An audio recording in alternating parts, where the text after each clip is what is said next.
لله وكفى وسلام على عباده الذين اصطفى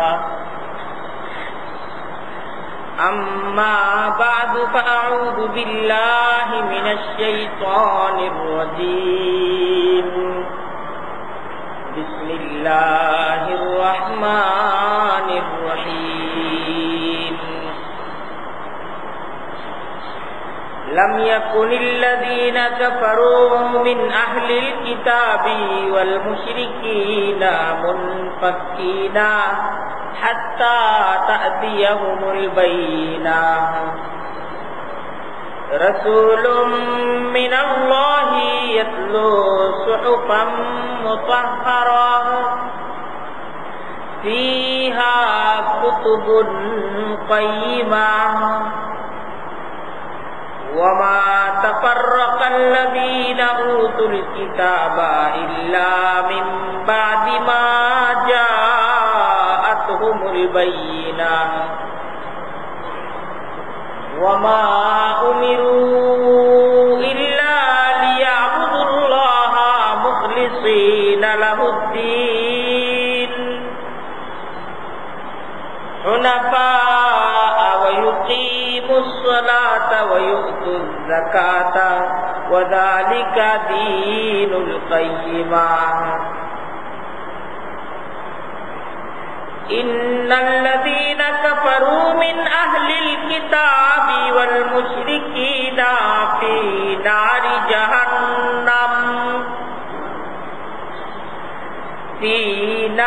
جهنم خالدين فيها أولئك هم شر البرية إن الذين آمنوا وعملوا الصالحات أولئك هم خير البرية جزاؤهم عند ربهم جنات عدن تجري من تحتها الأنهار خالدين فيها أبدا رضي الله عنهم ورضوا عنه ذلك لمن خشي ربه صدق الله العظيم وصدق رسوله النبي الكريم ونحن على ذلك من الشاهدين والشاكرين والحمد لله رب العالمين سبحانك لا علم لنا إلا ما علمتنا إنك أنت العليم الحكيم আল্লাহ তাআলার দরবারে অনেক অনেক শুকরিয়া যে কোরআনে কারীমের এক তালিমের মজলিসে কিছুটা সময়ের জন্য আল্লাহ তাআলা আমাদেরকে একত্রিত করে দিয়েছেন। দিল খুলে আল্লাহ তাআলার দরবারে শুকরিয়া আদায় করে সকলেই বলি আলহামদুলিল্লাহ। আজকে কোরআনে কারীমের 30তম পারার একটি সূরা, এই সূরাটার নাম হলো সূরাতুল বাইয়িনা। আমরা এই সূরাকে কেন্দ্র করে এই সূরা সংশ্লিষ্ট কিছু বিষয়ের আলোচনা আজকে ইনশাআল্লাহ আমরা করার চেষ্টা করব। তো এই সূরার মাঝে মহান রব্বুল আলামিন তিনি যে মানুষের কাছে নবী পাঠাইছেন, যুগে যুগেই মানুষদের কাছে আল্লাহ তাআলা নবী পাঠাইছেন। আমাদের কাছে নবী মুহাম্মদুর রাসূলুল্লাহ সাল্লাল্লাহু আলাইহি ওয়াসাল্লামকে নবী হিসেবে পাঠাইছেন। কেন পাঠাইছেন এই বিষয়টার আলোচনা উপস্থাপন করা হয়েছে এই সূরাতুল বাইয়িনার মধ্যে। দেখেন, নবী করিম সাল্লাল্লাহু আলাইহি ওয়াসাল্লামকে ঠিক যেই সময়ে এই পৃথিবীতে পাঠানো হয়, তো তার আগমনের পূর্ব সময়টাতে শুধু আরব না, পূর্ণ পৃথিবীটা ঘোর অন্ধকারের মাঝে নিমজ্জিত ছিল।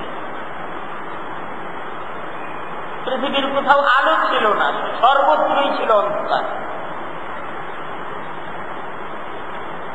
রোম, পারস্য তৎকালীন পৃথিবীর পরাশক্তি, শক্তির অধিকারী দেশ, কিন্তু তাদের কাছে আলো ছিল না। না আরবের কোথাও আলো ছিল, না ইউরোপের কোথাও আলো ছিল, না এশিয়ার কোথাও আলো ছিল, না আফ্রিকার কোথাও আলো ছিল। সর্বত্র অন্ধকার ছিল। মানুষ পূর্ণ পৃথিবীতে স্রষ্টাকে কেউ চিনত না। স্রষ্টা সম্পর্কে আরবেও মানুষের মাঝে কোনো ধারণা ছিল না, আজমেও মানুষদের মাঝে স্রষ্টা সম্পর্কে কোনো ধারণা ছিল না। সেই হাতে তৈরি করা মূর্তির মানুষ পূজা করত, তার কাছেই চাইত, তারই উপাসনা করত। কারণ মানুষদের কাছে কোনো ধারণা ছিল না আমরা আমাদের চাওয়াগুলো কোথায় বলবো, আমাদের প্রয়োজনগুলো কিভাবে পূরণ হবে, কিভাবে আমাদের চাওয়াগুলোকে আমরা পাবো, এই সম্পর্কে কোনো ধারণা মানুষদের কাছে ছিল না। পরিবারগুলো কিভাবে পরিচালিত হবে, সমাজ কিভাবে পরিচালিত হবে, পরস্পরের সাথে আচার আচরণটা কেমন হবে, এই ব্যাপারে সুনির্দিষ্ট কোনো বিধান, সুনির্দিষ্ট কোনো কানুন কিছুই ছিল না। পরিবার প্রথা বলতে কোনো কিছু মানুষ ভুলে গেছিল। মানুষ সর্বত্র একটা কারাকারির একটা মনোভাব, এটা সর্বত্র বিরাজমান ছিল। মানুষ বিয়ে কাকে বলে বুঝতো না।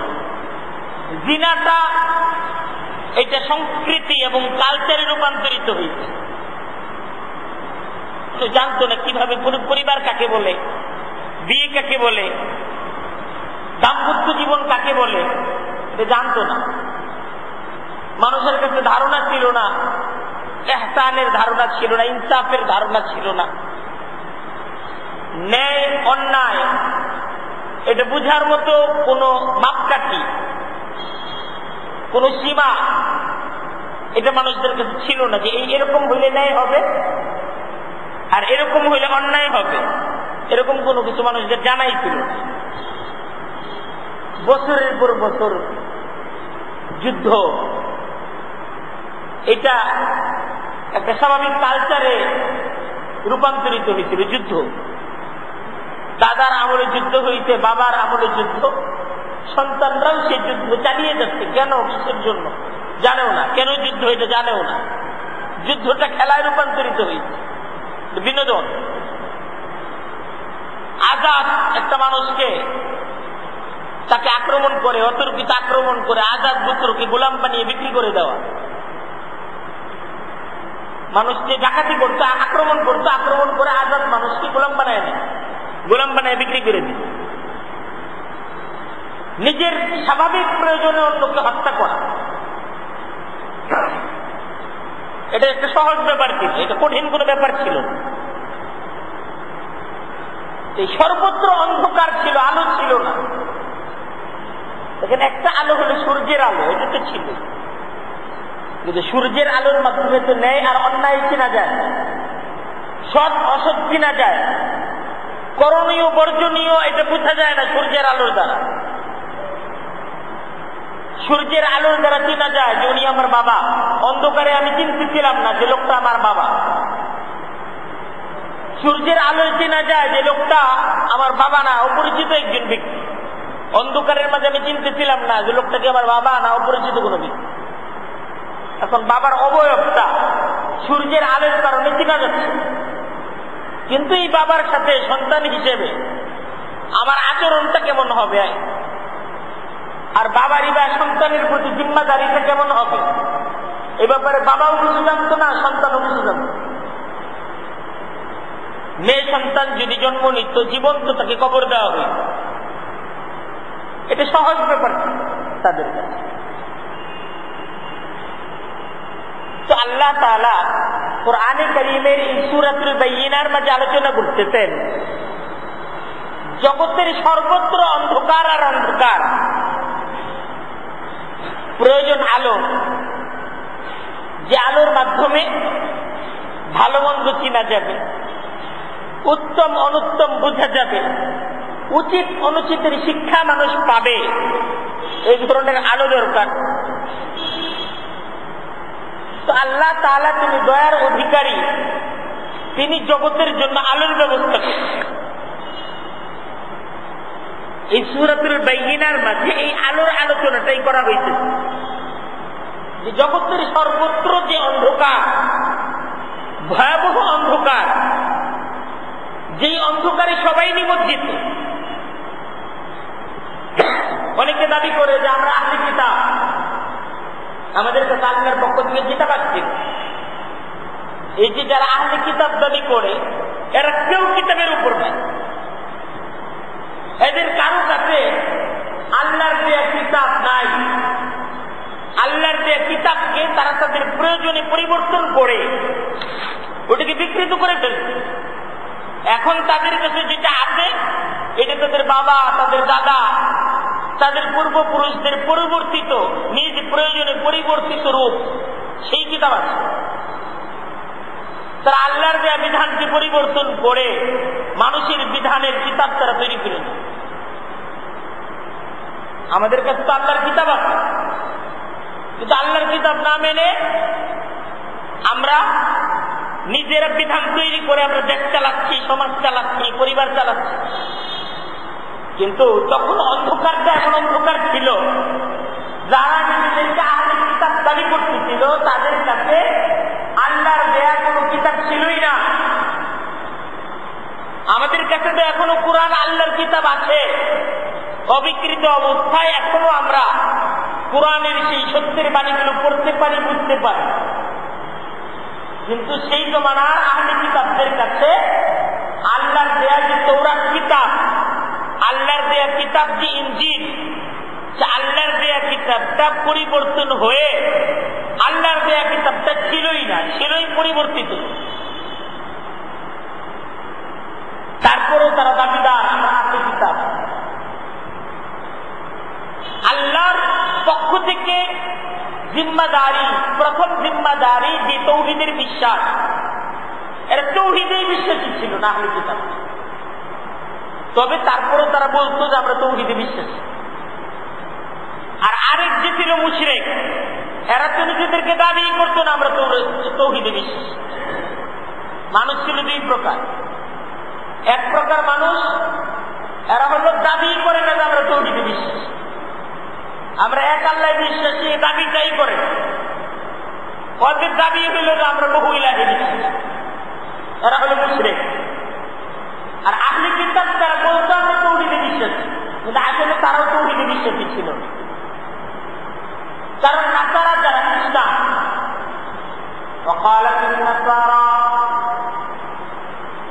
নাসারারা ইন্নাল্লাহা সালিসু সালাসা, তারা আল্লাহকে বলে যে আল্লাহ হলেন, এদের তৃতীয়বাদে তারা বিশ্বাস। আল্লাহ একত্ববাদী বিশ্বাস, তৃতীয়বাদী বিশ্বাস। যে মসিহ পবিত্র আত্মা আর আল্লাহ, এই তিনের সংমিশ্রণে একে তারা বিশ্বাস। এই তাওহীদের যে মূল পয়গাম, এটি থেকে তারা বের হয়ে আসছে।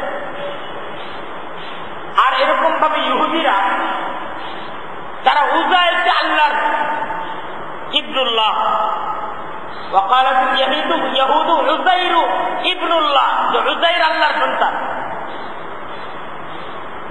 কিন্তু তারপরও তারা বলে যে না আমরা একত্ববাদী বিশ্বাস। এই জন্য যেহেতু তাদের দাবি যে আমরা একত্ববাদী বিশ্বাস, সে দাবির কারণে এদের কথা বলা হয়েছে। আর মুশরিকরা তো দাবি করে না আমরা যে একত্ববাদী বিশ্বাস, তাই আহলে কিতাব হোক আর মুশরিক হোক, এরা সবাই ছিল অন্ধকারের মাঝে নিমজ্জিত। এদের কারো কাছেই আলো ছিল, যদিও দাবি করতেছে আমরা আহলে কিতাব। এই অন্ধকার থেকে এই পূর্ণ পৃথিবীটাকে আলো দিতে হবে। পূর্ণ পৃথিবীতে অন্ধকার, পূর্ণ পৃথিবীর অন্ধকার দূর করতে হবে কিসের মাধ্যমে? আলোর মাধ্যমে। আল্লাহ তাআলা বলতেছেন যে একটা আলো দরকার। আলোটা এমন আলো দরকার যে আলো সমস্ত অন্ধকারকে দূর করে দিবে। যে আলোটা আসার পর এই সমস্ত অন্ধকারগুলো দূর হয়ে যাবে, এমন একটা আলো দরকার। কারণ অন্ধকার যদি সর্বত্র অন্ধকার, কোথাও আলো নেই। না আহলে কিতাবদের কাছে আলো আছে, না মুশরিকদের কাছে আলো আছে, পৃথিবীর কোথাও আলো নেই। যত মতবাদে বিশ্বাসী সমস্ত মতবাদ হলো অন্ধকারের মতবাদ, কারো কাছে আলো নাই।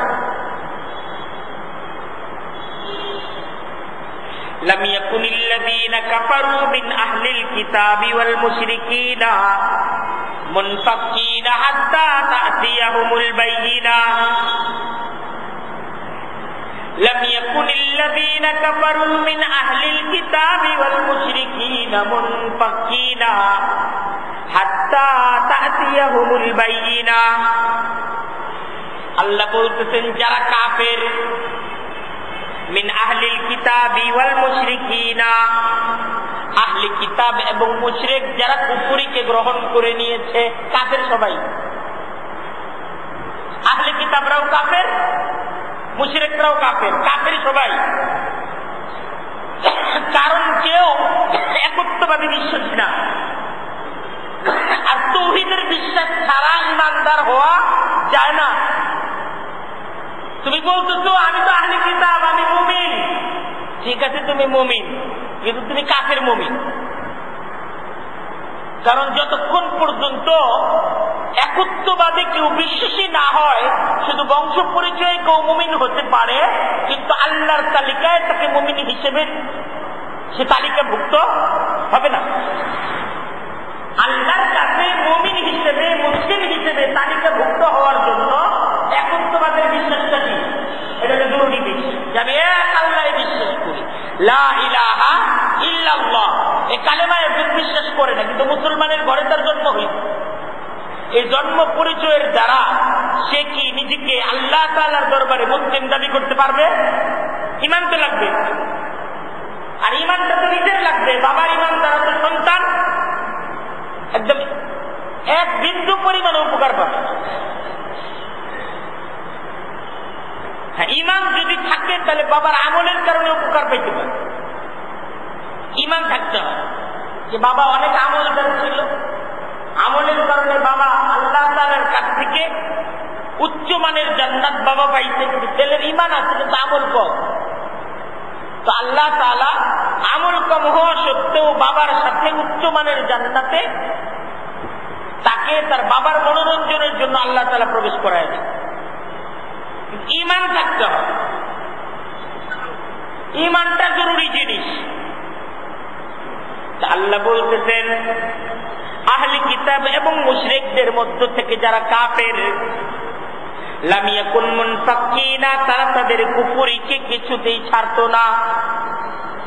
তারা তাদের কুফরির মাঝে, তারা তাদের এই ধর্মান্ধতার মাঝে এমন ভাবেই নিমজ্জিত ছিল, তারা এই ধর্মান্ধ অবস্থা থেকে, এই মূর্খতার এই সিদ্ধান্ত থেকে তারা কিছুতেই তাদের এই অবস্থানকে পরিবর্তন করত না, করার মতো ছিল না। হাত্তা তাতিয়াহুমুল বাইয়িনা, তবে হাত্তা তাতিয়াহুমুল বাইয়িনা, যদি সুস্পষ্ট কোন প্রমাণ এসে যায়, যে প্রমাণটা দলিল নির্ভর এবং সুস্পষ্ট, যার চাইতে উচ্চমানের আর প্রমাণ নেই, এমন কোন প্রমাণ যদি এসে যায় যাকে অস্বীকার করা যায় না, তাহলে এদের একটা পরিবর্তন সম্ভব। এমন আলো দরকার যে আলোকপূর্ণ অন্ধকারকে দূর করে দিবে। এত অন্ধকার, কিন্তু আলোটাও এমন আলো দরকার যে অন্ধকার নাই তো, এরকম আলো দরকার। এরকম আলো যদি আসে তাহলে সে আলোর মাধ্যমে এদের সবার একটা পরিবর্তন হবে। এই সমস্ত মানুষগুলোকে আলোকিত করা সম্ভব এমন আলো দরকার।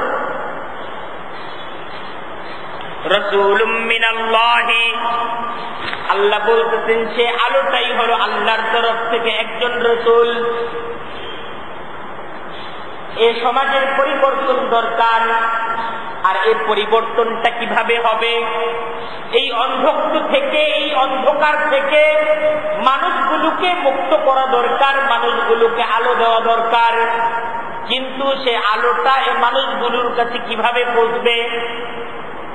তো আল্লাহ নিজেই সমাধান দিচ্ছেন, রাসূলুম মিনাল্লাহি, আল্লাহর তরফ থেকে একজন রাসূল যদি পাঠানো হয়, আল্লাহর তরফ থেকে একজন রাসূল যদি পাঠানো হয়, তাহলে সম্ভব সে রাসূলের মাধ্যমে এই মানুষগুলো আলোকিত হবে। এই মানুষগুলোকে আলোকিত করার একটাই পদ্ধতি, আল্লাহ তাআলার তরফ থেকে রাসূল পাঠানো হবে। রাসূলের মাধ্যমে এই মানুষগুলোর একটা পরিবর্তন কি সম্ভব। আবার শুধু রাসূল আসলেই হবে না, রাসূলের কাছে আল্লাহ তাআলার তরফ থেকে আসা পয়গাম থাকতে হবে। রাসূলুম মিনাল্লাহি, আল্লাহর তরফ থেকে একজন রাসূল পাঠাতে হবে। ইয়াতলু, যে রাসূল তাদেরকে পড়ে শোনাবেন, সুহুফাম মুতাহহারা, পবিত্র কাগজ সমূহ, পবিত্র পাঠ, পবিত্র সুন্দর পরিচ্ছন্ন কথাগুলোকে নবী তাদের কাছে শোনাবে। কথাগুলো কার হবে? আল্লাহ। তো সেই পরিচ্ছন্ন পবিত্র কথাগুলো যদি তারা শুনে, এর দ্বারা এদের একটা পরিবর্তন হবে। ফিহা কুতুবুন কাইয়্যিমা, ফিহা কুতুবুন কাইয়্যিমা, আল্লাহ বলতেছেন আবার এই রাসূলের যে শিক্ষা, রাসূলের কাছে যে পাঠটা থাকবে, যে কিতাবটা থাকবে, এই কিতাবগুলোর মাঝে সহজ এবং নির্ভুল কিছু বিধান লাগবে। বিধানগুলো হইতে হবে কাইয়্যিমা, নির্ভুল। কাইয়্যিমা অর্থ সহজ। এমন কিছু বিধান সম্বলিত কিতাব রাসূলের কাছে থাকবে। আর সেই কিতাবের দাওয়াত রাসূল মানুষদেরকে দিবে, তাহলে সেই কিতাবের দাওয়াতের মাধ্যমে এই একটা পদ্ধতি আছে, এই এক পদ্ধতিতে পূর্ণ সমাজের অন্ধকারটা দূর হয়ে যায়। সেই পূর্ণ সমাজের মানুষ এর ন্যায় অন্যায় বুঝতেছে না, তারা হত্যা, লুট আর মারামারি, কাটাকাটি, হানাহানিকেই তারা সভ্যতা এবং সংস্কৃতি মনে করছে। তো আল্লাহ কোরআন দ্বারা আমাদেরকে বলতেছেন, এমন একটা সমাজ তুমি যদি পরিবর্তন করতে চাও, এমন একটা সমাজ পরিবর্তন করার জন্য প্রয়োজন এমন একজন মানুষ, যে মানুষটা আল্লাহ তাআলার তরফ থেকে সে জিম্মাদার, সে নায়েব হিসেবে দায়িত্ব পালন করবে। আবার যে মানুষ সে আল্লাহ তাআলার পক্ষ থেকে দেয়া কিতাব, সে কিতাবের তালিম মানুষদেরকে শোনাবে। আর আল্লাহর কিতাবটাও নির্ভুল এবং সহজ বুঝতে হবে মানুষের জন্য। এই মানুষগুলোর জন্য এটা কঠিন হবে না, সহজে মানুষগুলো এই দাওয়াতকে গ্রহণ করতে পারে। এই দাওয়াতটা শোনার সাথে সাথে এই মানুষগুলো এটাকে গ্রহণ করতে পারে। দাওয়াতটাও ঠিক ওরকম সুন্দর একটা সত্যের দাওয়াত মানুষদের কাছে থাকতে হবে। সেই মারামারি, কাটাকাটি আর হানাহানির সমাজকে আরো মারামারি, কাটাকাটি আর হানাহানি দ্বারা পরিবর্তন করা যাবে। সমাজ মানুষ মনে করতে হত্যাটা এইটাই সমাধান। অন্যায়কারীদেরকে হত্যা করে ফেলো, মরে ফেলো, এটাই সমাধান মানুষ ভাবতেছে। কিন্তু আল্লাহ বলতেছেন না, এটা সমাধান। অন্ধকারকে মেরে ফেলার দ্বারা, অন্যায়কারীকে শুধুমাত্র হত্যা করার দ্বারাই একটা আলোকিত সমাজকে গড়ে তোলা সম্ভব না। সমাজকে গড়ে তোলা, এই গড়ে তোলার জন্য আল্লাহ তাআলা যে পদ্ধতির আলোচনা করতেছেন সে পদ্ধতিটা হলো দাওয়াত। দাওয়াতটা হলো পদ্ধতি। আর কিসের দাওয়াত? কিতাবুল্লাহর দাওয়াত, আল্লাহর কিতাবের দাওয়াত, আল্লাহ তাআলার হুকুমের দাওয়াত। একজন নবী তিনি যখন আল্লাহ তাআলার কিতাবকে নিয়ে আল্লাহ তাআলার হুকুমের দিকে মানুষদেরকে ডাকবেন, এই দাওয়াতের মাধ্যমে অন্ধকার দূর, অন্ধকার দূর হবে। মারামারি চলতেছে, মারামারি থাকবে না। জিনা, মদপান, অন্যায়, অবিচার, লুট চলতেছে, থাকবে না। এই সমস্ত অন্যায়গুলো দূর হবে কিসের মাধ্যমে? এই দাওয়াতের মাধ্যমে। আল্লাহ বুঝাচ্ছেন যে পূর্ণ পৃথিবীতে আমি এই নবীকে প্রেরণ করার পূর্ব পর্যন্ত পৃথিবীর সর্বত্র ছিল অন্ধকার, কোথাও আলো ছিল না। আর এই অন্ধকারকে দূর করার জন্য প্রয়োজন আলো। আর সে আলোটা হলো এমন আলো প্রয়োজন যে আল্লাহর তরফ থেকে একজন নবীকে পাঠানো হবে। সে নবী পবিত্র কিতাব, সে কিতাবের দাওয়াত মানুষদেরকে দিবেন। আর সে কিতাবটাও হতে হবে নির্ভুল এবং সঠিক। তো আল্লাহ শোনাচ্ছেন যে আমি অন্ধকারকে দূর করার জন্য একটা পদক্ষেপ দিলাম। আর সে পদক্ষেপ কি? আমি কিতাবও দিলাম, নবীও দিলাম। قد جاءكم من الله نور وكتاب مبين। قد جاءكم তোমাদের কাছে আসলো নূরুন আলো, মিনাল্লাহি আল্লাহর তরফ থেকে আলো দেওয়া হলো, ওয়া কিতাবুম মুবিন আর আল্লাহর তরফ থেকে সুস্পষ্ট একটা কিতাবও তোমাদেরকে দেওয়া হলো। এই অন্ধকারকে দূর করার জন্য নবী হলেন আলো। আর নবী আলোকিত করবেন এই অন্ধকারকে কিসের মাধ্যমে? কিতাবের মাধ্যমে। এই কিতাবুল্লাহর তালিম যখন হবে, কোরআনের তালিম যখন হবে, যে সমাজে কোরআনের তালিম হবে, সেই সমাজ থেকে অন্ধকার দূর হবে। যে ঘরে কোরআনের তালিম হবে, সেই ঘর থেকে অন্ধকার দূর হবে। যে রাষ্ট্রে রাষ্ট্রীয় ব্যবস্থাপনায় কোরআনের তালিম হবে, সেই রাষ্ট্র থেকে অন্ধকার বিদায় হবে। এইটাই পদ্ধতি, কোরআনের তালিমকে ব্যাপক করা। কোরআনের তালিমকে যখন আমরা ব্যাপক করব, অন্ধকার আস্তে আস্তে দূর হইতে থাকবে। জাআল হক ওয়া যাহাকাল বাতিল ইন্নাল বাতিলা কানা যাহুকা। কারণ বাতিল যখন সত্য এসে যায় থাকতে পারে না। আলো যখন এসে যায়, অন্ধকার এই আলোর সাথে যুদ্ধ করে টিকতে পারে, চলে যায়, অন্ধকার চলে যায়। তখন আল্লাহ বলতেছেন এই আলো তো পাঠালাম। এই আলোকে পাঠানোর পর একজন লোক এই আলোকে গ্রহণ করল। একজন লোক আলোকে গ্রহণ করল না। একজন লোক কিন্তু আলো গ্রহণ করে না। একজন প্রাণী এরকম আছে, এরা কি করে না?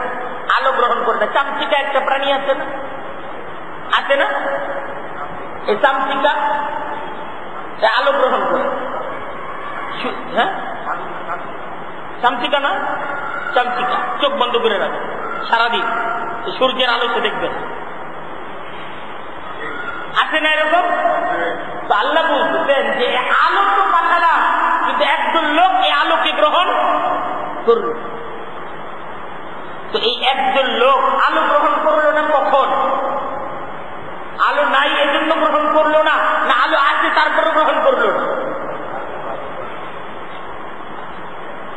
আলো আছে তারপরও কেউ যদি আলোকে গ্রহণ না করে, তো আলো নাই এই অভিযুক্ত নাই। এখন যদি কেউ আলোকে গ্রহণ না করে, এই অন্ধকারের পথে থাকার জন্য, অন্ধকারের মাঝে থাকার জন্য সে নিজে যায়। আল্লাহ এই বুঝাই। এখন আল্লাহর কোন দায়ভার নাই।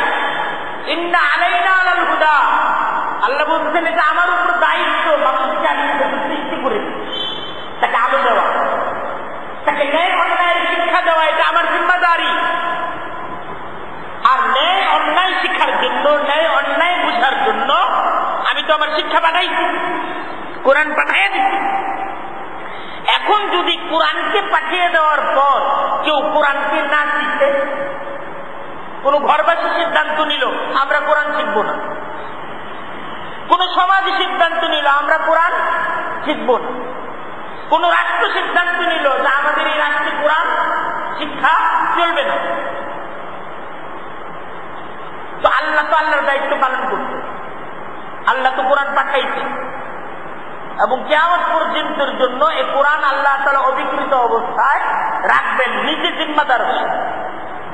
এখন কেউ যদি এই কোরআনকে গ্রহণ না করে, এই কোরআনটাকে না শিখে, কোরআনটাকে না বুঝে, কোরআনের আলোটাকে কোনো ব্যক্তি যদি গ্রহণ না করে, এই জন্য সে নিজে ক্ষতিগ্রস্ত হবে, সে নিজেই ক্ষতিগ্রস্ত হবে। আল্লাহ বলতেছেন যারা কোরআনকে গ্রহণ করবে তারা সফল হয়ে যাবে, আর যারা এই কোরআনকে গ্রহণ করবে না তারাই তো ক্ষতিগ্রস্ত হয়ে যাবে, ক্ষতিগ্রস্ত হয়ে যাবে তারা। অন্ধকারের মাঝে পথ চলতে হবে, তা আমারে একটা টর্চ লাইট দিয়ে দেওয়া হলো যে অন্ধকার তো আপনি টর্চ লাইট চালায় যান।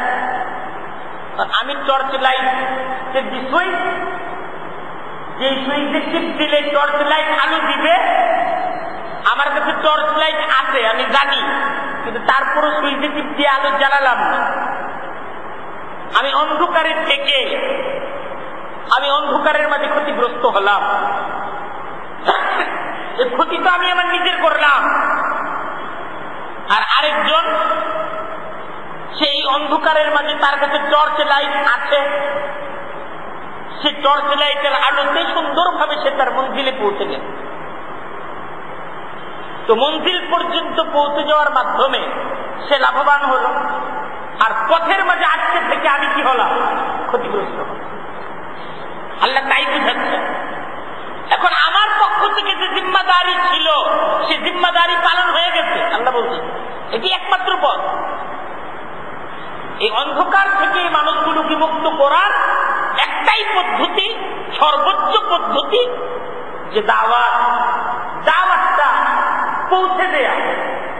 আর দাওয়াতটা পৌঁছে দেওয়ার ব্যবস্থাপনা গ্রহণ করা হয়েছে। আর এই আলো, এই দাওয়াতটা পৌঁছার পর এরা দাওয়াতকে গ্রহণ করেছে। ওয়ামা তাফাররাকাল্লাযীনা উতুল কিতাবা ইল্লা মিন বাদি মা জাআতুহুমুল বায়িনাহ।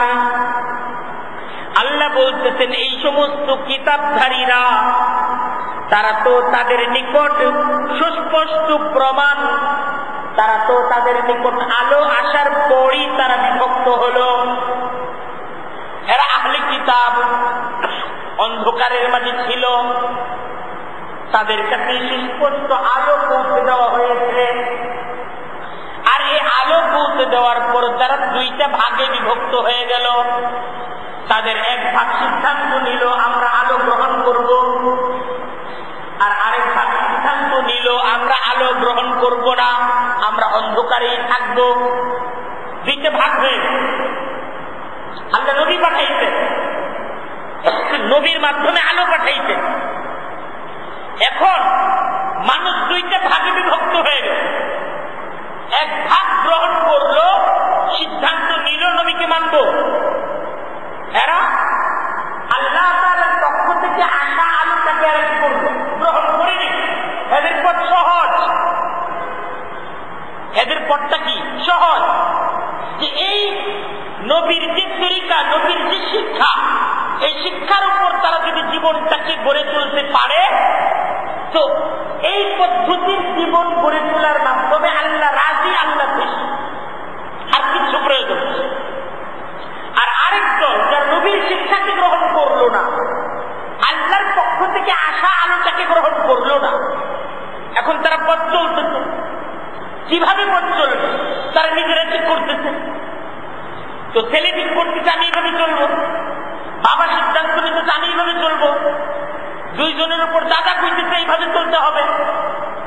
তো ছেলের সাথে বাবার যুদ্ধ, বাবার সাথে দাদার যুদ্ধ, দাদার সাথে নাতির যুদ্ধ, চতুর্মুখী যুদ্ধে তাদের পরিবার থেকে রাষ্ট্র পর্যন্ত সর্বত্র অন্ধকার, সর্বত্র অধমের পথের মাঝেই তাদের জীবন শেষ। আর আলো, সেই আলোকে তারা আর গ্রহণ করতে পারে। তো আল্লাহ বলতেছেন ওমা তাফাররাকা, আর এরা তো বিভক্ত হলো, এরা তো নতুন দল তৈরি করলো। আল্লাযীনা উতুল কিতাবা, এদেরকে তো কিতাব দেওয়া হয়েছিল, এরা বিভক্ত হলো মিন বাদি মা জাআতহুমুল বায়িনাহ, তাদের কাছে সুস্পষ্ট প্রমাণ আসার পরই তারা কিন্তু বিভক্ত হলো। সুস্পষ্ট প্রমাণ আসার পর বিভক্ত হলো না। আলো আসার পরে সিদ্ধান্ত নিল না যে অন্ধকারে থাকো, এই আলো আমাদের দরকার নাই, এই আলো আমরা নিব না, এই আলো আমরা গ্রহণ করব। এক গ্রামবাসী সিদ্ধান্ত নিল যে আমাদের এই জায়গায় সরকার কারেন্টের খাম্বা আমাদের এই গ্রামের মাঝে সরকার কি করতে পারবে না, আনতে পারবে না। আমরা গ্রামবাসী সরকারের কাছ থেকে আলো নিব না, সিদ্ধান্ত নিই। আল্লাহ তাআলার তরফ থেকে কোরআন আসছে, বাংলাদেশের মানুষ সিদ্ধান্ত নিচ্ছে যে কোরআন অনুযায়ী আমাদের দেশ চলবে।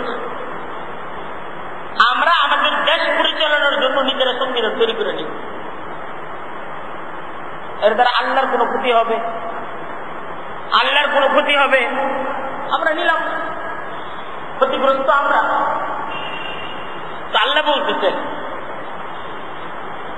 আগে বলছেন তো ফিহা কুতুবুন কাইয়িম, আল্লাহ তাআলার তরফ থেকে বিধান আসতে হবে, আবার বিধানগুলো হতে হবে কি নির্ভুল এবং সঠিক। এখন তাও বুঝাইতেছে যে আমার তরফ থেকে রাসূল পাঠাইছি, দাওয়াত পাঠাইছি, আর যেই বিধান আমি দিচ্ছি বিধানগুলো যুক্তিযুক্ত বিধান, অযৌক্তিক কোন বিধান আমি দিইনি। ওমা উমিরু ইল্লা লিয়াবুদুল্লাহ মুখলিসিনা লাহুদ্দীন হুনাফা, তিন ধরনের বিধান দিচ্ছে। কয় ধরনের বিধান? 3 ধরনের। প্রথম বিধান হলো ওমা উমিরু, তাদেরকে আদেশ করা হয়েছিল লিয়াবুদুল্লাহ মুখলিসিনা লাহুদ্দীন, তারা যেন আল্লাহরই ইবাদত করে। আল্লাহ বলতেছেন তাদেরকে হুকুম দেওয়া হয়েছিল লিয়াবুদুল্লাহ, তারা যেন আল্লাহরই ইবাদত করে, মুখলিসিনা লাহুদ্দীন, নিজ আনুগত্যকে আল্লাহর জন্য খালেস করে, নির্ভেজাল করে, অর্থাৎ আল্লাহর আনুগত্যের সাথে অন্য কারো আনুগত্যকে তারা মিশায় না, একমাত্র আল্লাহর আনুগত্য করে। হুনাফা, একমুখী হয়ে, তারা দ্বিমুখী না, একমুখী। ঘর থেকে সমাজ পর্যন্ত, রাষ্ট্র থেকে দোকান পর্যন্ত তারা কি একমুখী। আর কোনমুখী? আল্লাহমুখী। একমাত্র আল্লাহর প্রস্তাবের আছে, আল্লাহ তাআলার একত্ববাদে তারা বিশ্বাস করে। আল্লাহর সাথে না ঘরে কাউকে শরীক করে, না বাজারে কাউকে শরীক করে, না অফিসে কাউকে শরীক করে, কোথাও আল্লাহর উপর অন্য কাউকে শরীক করে। আল্লাহর হুকুম যখন আসছে বলে না যে আমার তো ঘরের একটু কাম আছে। আল্লাহর হুকুম যখন আসছে বলে না যে আমার তো বসের পক্ষ থেকে তো দায়িত্ব আছে। আল্লাহর হুকুম যখন আসছে তখন বলে না এই আমার তো রাষ্ট্রের পক্ষ থেকে আমার কিছু জিম্মাদারি আছে। সে আল্লাহর হুকুমের সামনে আর কারো কথা বলে না, সর্বপ্রথম আল্লাহর হুকুমকে পালন করে।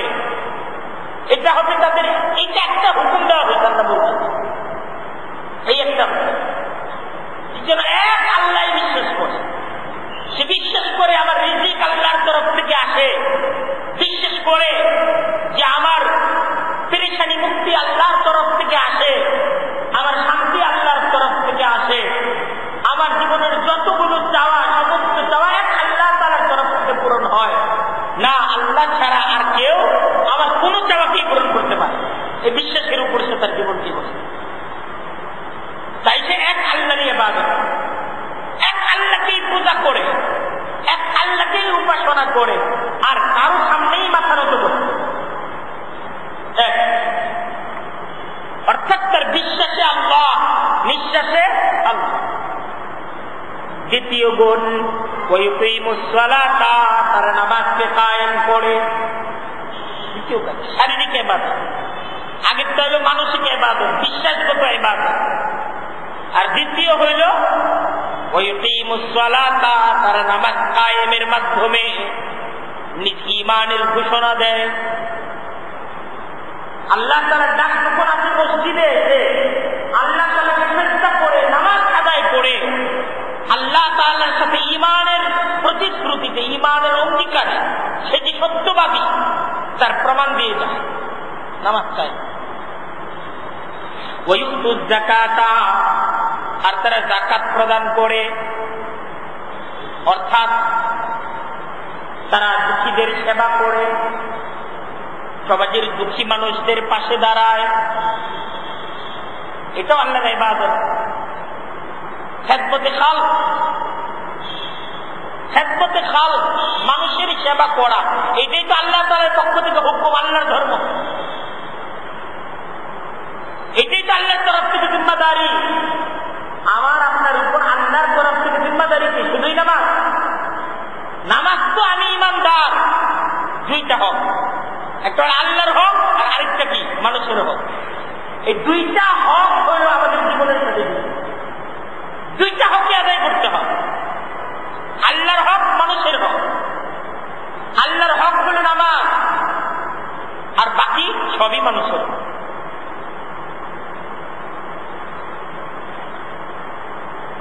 পরিবারের মাঝে স্ত্রীর হক, সন্তানের হক, বাবার হক, মায়ের হক, আত্মীয় স্বজনদের হক, সমাজের মাঝে প্রতিবেশীর হক, সমাজের নেতৃস্থানীয় হলে নিজ অধীনস্থদের হক,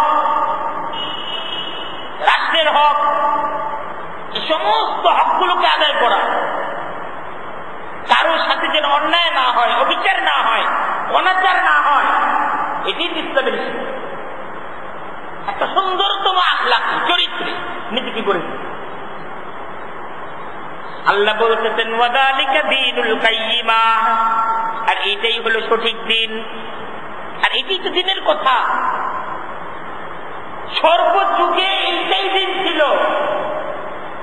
আল্লাহ যত নবীদেরকে পৃথিবীতে পাঠাইছেন, সমস্ত নবীদের মাধ্যমে মানুষদের কাছে এই দাওয়াতটাই আল্লাহ পাঠাইছেন, আমার হক আদায় করো, মানুষের হক আদায় করো, এই দাওয়াতটাই পাঠাইছেন। ওয়াযালিকা দীনুল কাইয়্যিমা, আল্লাহ বলছেন এইটাই হলো সরল সঠিক দিন, সরল দিন, নির্ভুল দিন। এটার মধ্যে ভুল নাই। তুমি স্রষ্টার হক আদায় করো, এই কথার মধ্যে ভুল আছে? তোমার নামাজটা স্রষ্টার হক, এটা আদায় করো, এটার মধ্যে তো ভুল নাই। তোমার বাবা বাবার হক আদায় করো, মা মায়ের হক আদায় করো, এই কথাগুলো কি ভুল কথা? এটাই তো কোরআনের ওয়াকাযা রাব্বুকা, আল্লাহর তরফ থেকে তোমার উপর হুকুম দেওয়া হচ্ছে আল্লাহ তা'বুদু ইল্লাল্লাহ, শুধু আল্লাহর ইবাদত করো, ওয়া বিল ওয়ালিদাইনি ইহসানা, পিতামাতার সেবা করো, পিতামাতার সেবা করো, আল্লাহর তরফ থেকে হুকুম দেওয়া হয়েছে।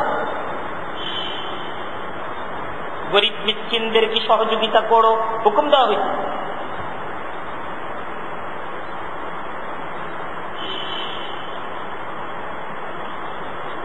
এই যে অন্ধকারকে দূর করার জন্য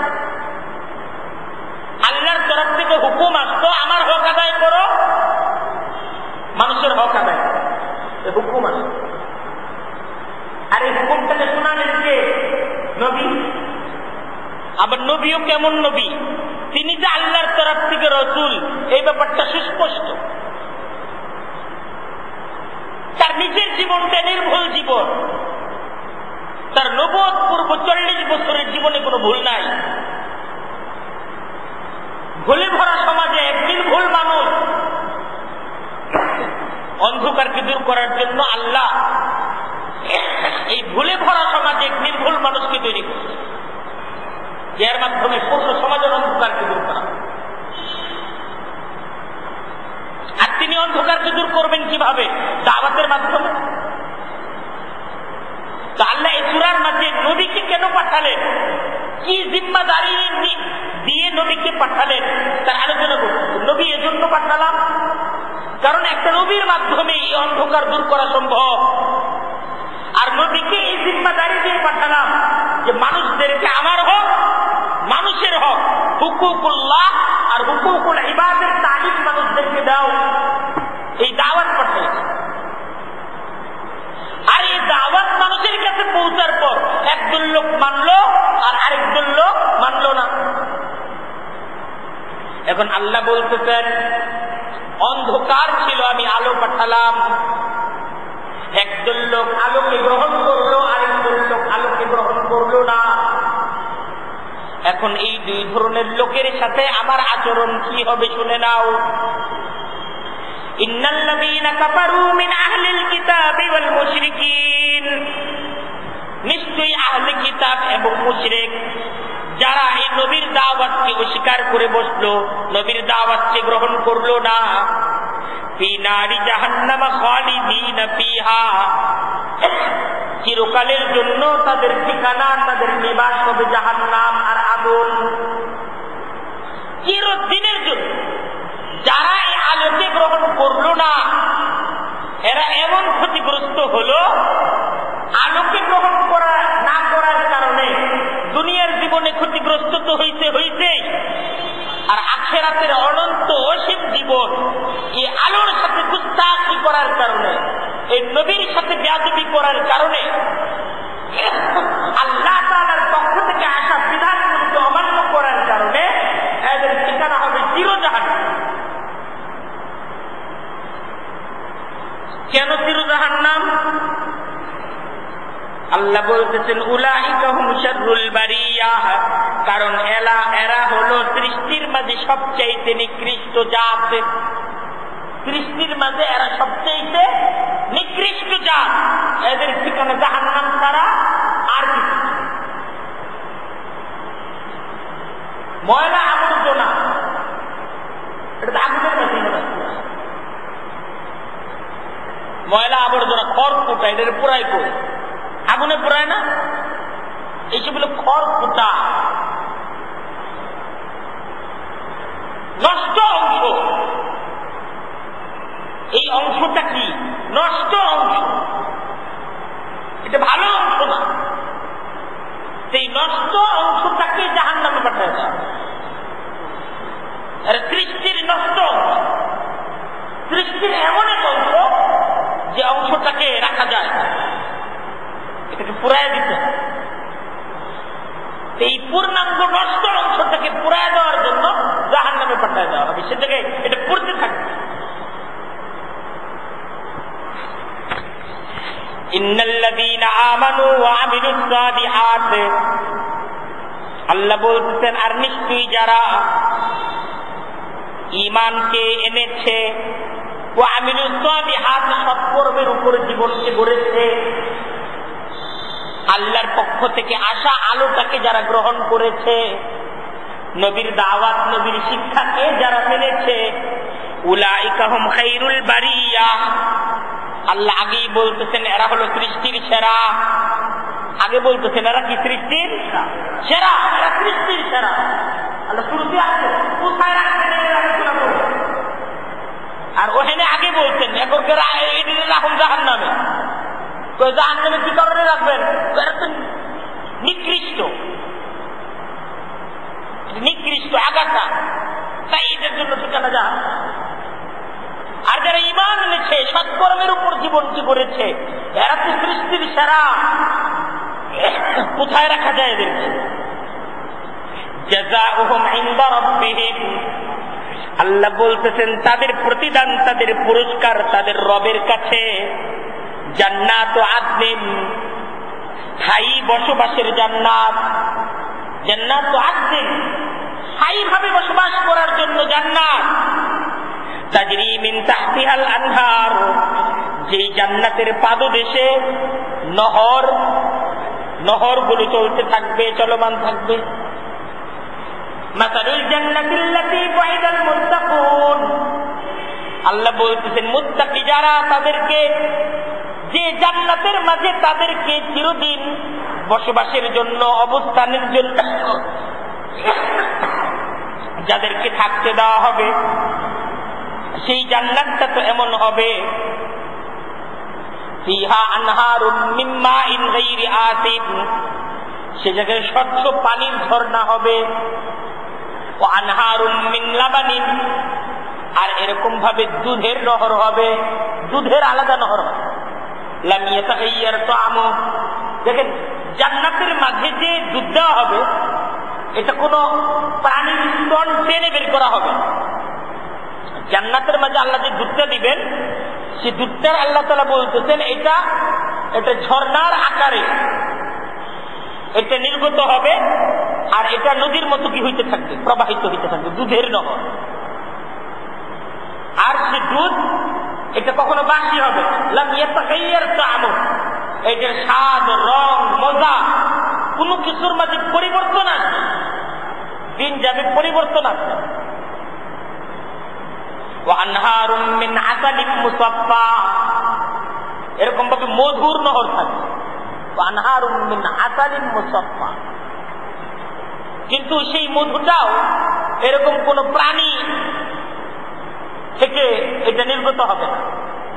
মধুও আলাদা, মধুর একটা ঝর্ণা থাকে, আনহার, নহর, এটা নহরের মতো মধু প্রবাহিত হয়েছে, মধুর এরকম ব্যবস্থাপনা। ওয়া আনহারুম মিন খামরিন লাযযাতিন লিশশারিবিন, বিভিন্ন ফলের জুসের আলাদা আলাদা নহর হবে,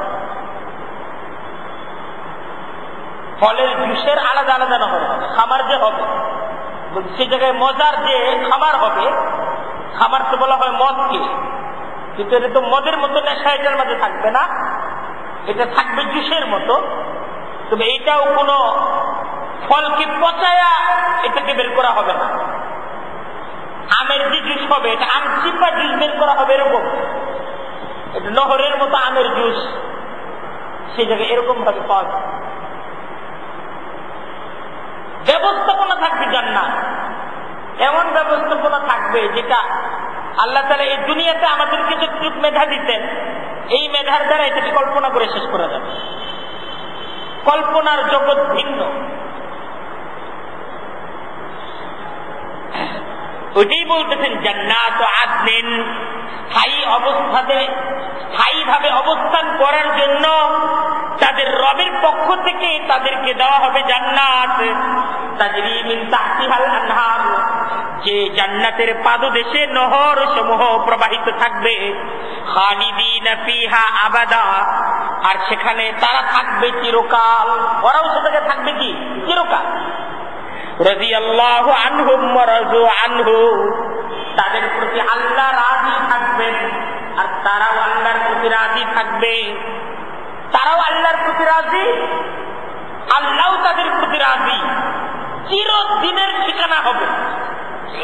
কখনো কোনো নাম পাওয়ার কারণে 1000 বছর পরেও মনের মাঝে কোনো ব্যথা আছে, 1000 বছর পার হবে, লক্ষ লক্ষ কোটি কোটি বছর পার হবে, কিন্তু কোটি বছর পর সামান্য সময়ের জন্য কোনো না পাওয়ার ব্যথা মনের মাঝে যাবে। এমন জান্নাত আল্লাহ দিবেন কাদেরকে? যালিকা, আল্লাহ বলতেছেন এই জান্নাত হলো তাদের জন্য মান খাশিয়া রাব্বাহু, যারা তাদের রবকে ভয় করেছে, যারা আল্লাহকে ভয় করেছে। যারা ভয় করেছে কাকে? আল্লাহর ভয়কে যারা জীবনের সর্বত্র প্রাধান্য দিচ্ছে। আমি আল্লাহকে ভয় করি, আমি আল্লাহকে ভয় করি। যে তার ঘরেও এই কথাটা, ঘরে তার ঘরের আপন জনদের কাছে এই কথাটা পরিষ্কার বলেছে, আমি আল্লাহকে ভয় করি, আমি তোমাদের জন্য আল্লাহর হুকুমকে লঙ্ঘন করতে পারব।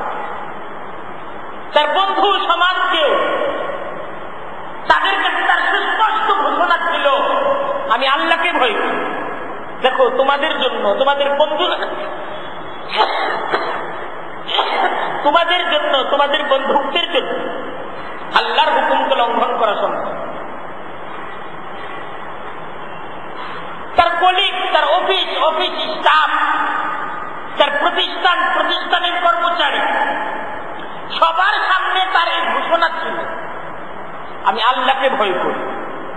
তোমাদের আবদারের কারণে, তোমাদের সন্তুষ্টির জন্য আল্লাহর হুকুমকে লঙ্ঘন করা আমার দ্বারা সম্ভব। সে তার সমাজ, তার রাষ্ট্র, সর্বত্র তার এই ঘোষণা ছিল, আমি আল্লাহকে ভয় করি। ইন্নী উমিরতু আন আ'বুদাল্লাহ মুখলিসান লাহুদ্দিন। তার ঘোষণা ছিল, আমাকে তো আল্লাহর তরফ থেকে আদেশ করা হয়েছে আমি যেন আল্লাহর হুকুম মতো আমার জীবনকে পরিচালিত করি। দেখো, আল্লাহর হুকুমের সাথে আর কারো হুকুমকে মানা সম্ভব না। তোমার আবদার আল্লাহর হুকুমের সাথে সাংঘর্ষিক, আমি মানতে পারছি না। সন্তান, স্ত্রী, আবদার যদি আল্লাহর হুকুমের সাথে সাংঘর্ষিক হয়, সে বলবে যে আমি পারছি না। উমিরতু আন আকুনা আউয়ালাল মুসলিমিন। আল্লাহ বলতেছেন, এই কথা সে যখন বলবে, তারপর তাকে বলা হবে, তুমি একাই আল্লাহর বান্দা, আর এই সমাজের কেউ আল্লাহর বান্দা না। সবাই যদি সমাজের মাঝে মাঝে এটা করতে পারে, তুমি কেন পারবা না? তো আল্লাহ শিখায় দিতেছে যে তখন তুমি বলবে, ইন্নী উমিরতু আন আকুনা আউয়ালাল মুসলিমিন। দেখো, আর কেউ আল্লাহর আনুগত্যকারী থাকুক আর না থাকুক, আমাকে তো আল্লাহর তরফ থেকে হুকুম দেওয়া হয়েছে আমি একা হলেও যেন আল্লাহর হুকুমের আনুগত্য করি। কে করছে কি করছে না এটা আমার দেখার বিষয় না। আমার দেখার বিষয় হলো এটা আল্লাহর হুকুম কিনা। তো হ্যাঁ, এটা আল্লাহর হুকুম, তাহলে আমি মানব। আন আকুনা আউয়ালাল মুসলিমিন, আমি প্রথম আনুগত্যকারী, একমাত্র আনুগত্যকারী হিসেবে থাকবো এই সমাজে। কেন? ইন্নী আখাফু ইন আসাইতু রাব্বি আযাবা ইয়াউমিন আযীম। দেখো, আমি যদি আল্লাহর হুকুমের অবাধ্যতা করি, আমার ভয় হয় আযাবা ইয়াউমিন আযীম। আমি এক মহাদিবসের শাস্তিকে ভয় করি। আমি এক মহাদিবসের শাস্তিকে ভয় করি, যেই দিন আসবে, যেদিন কেউ থাকবে না, যেদিনটা একক আল্লাহর রাজত্ব হবে, আমি সেই দিনকে ভয় করি। তাই আল্লাহ আ'বুদু, তাই আমার সিদ্ধান্ত আমি আল্লাহরই ইবাদত করব, মুখলিসান লাহু দীনি। আল্লাহর আনুগত্যে আমি নির্ভেজাল থাকবো, আমি ভেজাল মেশাবো। এইটাই কোরআনে কারীমের দাওয়াত, সূরা বাইয়িনার দাওয়াত এইটাই যে আল্লাহ তাআলার তরফ থেকে এই দাওয়াত নবীর মাধ্যমে, কোরআনের মাধ্যমে, কিতাবুল্লাহর মাধ্যমে, রিজালুল্লাহর মাধ্যমে আমার আপনার আমাদের পর্যন্ত পৌঁছে গেছে। এখন আমার আপনার নিজ সিদ্ধান্ত নেওয়ার পালা যে আল্লাহর পক্ষ থেকে আসা একটা কিতাবুল্লাহ নবীর মাধ্যমে আমাদের কাছে পৌঁছেছে। আবার এর বিপরীত নানা ধরনের মতাদর্শ, নানা ধরনের জীবন ব্যবস্থা এর বিপরীতে আছে। সব অন্ধকার, আলোকিত পথ এই একটাই আলোকিত পথ। আমি আমার নিজ পরিবার, নিজ ব্যক্তি জীবন, নিজ সমাজ, সামাজিক জীবন, নিজ রাষ্ট্রীয় জীবন, আমার নিজের জীবনের প্রত্যেকটা কাজ আমাকে আল্লাহ তাআলার হুকুমকে সামনে রেখে কোরআনে কারীমের দেওয়া দাওয়াত অনুযায়ী আমি যখন আমার জীবনকে পরিচালিত করব, আল্লাহর কোরআন ঘোষণা দিচ্ছে, তুমি সৃষ্টির সারা, তোমার জন্য আল্লাহ তাআলার তরফ থেকে নিয়ামতের জান্নাত অপেক্ষা করবে। আর আমি আপনি যদি এই সিদ্ধান্ত নেওয়ার ক্ষেত্রে ভুল করি, এই ভুলটা জীবনের এমন ভুল, আল্লাহর কোরআন ঘোষণা দিচ্ছে যে এই আলো, এই আলোকিত জীবন, কোরআনের আলোকিত জীবন ব্যবস্থা, সমাজ ব্যবস্থাকে ছেড়ে তুমি নষ্ট, পচা যে জীবন তুমি গ্রহণ করেছ, তো তুমি নিজে নষ্ট হয়েছ, তোমার পরিবারকে নষ্ট করেছ, তুমি তো এই সৃষ্টির মাঝে নিকৃষ্টতম জীব, তোমার ঠিকানা জাহান্নাম। তোমাকে রাখা হবে না, তোমার দ্বারা দুর্গন্ধ ছড়া, তোমার ঠিকানা জাহান্নাম। তাই আমার এবং আপনার কোরআনে কারীমের এই সমস্ত তালিমগুলোকে সামনে রেখে জীবনের একটা সিদ্ধান্ত আসতে হবে যে আমাদের সামনে যে অনন্ত অসীম এক জীবন, আখিরাতের জীবন, যে আমি আমার প্রত্যেকটা কদম যে অগ্রসর হচ্ছি, আমি আসলে কোন দিকে অগ্রসর হচ্ছি, আমি আসলে যা করছি কি করছি, আমার ঈমান কি অবস্থায় আছে, আমার আমল কি অবস্থায় আছে। আর আমি আমার ঈমান এবং আমলকে সামনে রেখে একটা নিরপেক্ষ পর্যালোচনা যদি আমি করি, আমি যদি নিজে একটা মুরাকাবা করি, তাহলে আসলে আমার ঠিকানা কোথায় হয়? তওবার মাধ্যমে নিজ জীবনের একটা পরিবর্তন করা, আর কোরআনে কারীমের এই দাওয়াতকে গ্রহণ করা। আল্লাহ তাআলা আমাদের সবাইকে বুঝার এবং কোরআনে কারীমের এই দাওয়াত অনুযায়ী কোরআনে কারীমের তালিমকে সামনে রেখে নিজ জীবনকে গড়ে তোলার তৌফিক দান করুন। ওয়া আখিরু দাওয়ানা আনিল হামদুলিল্লাহ।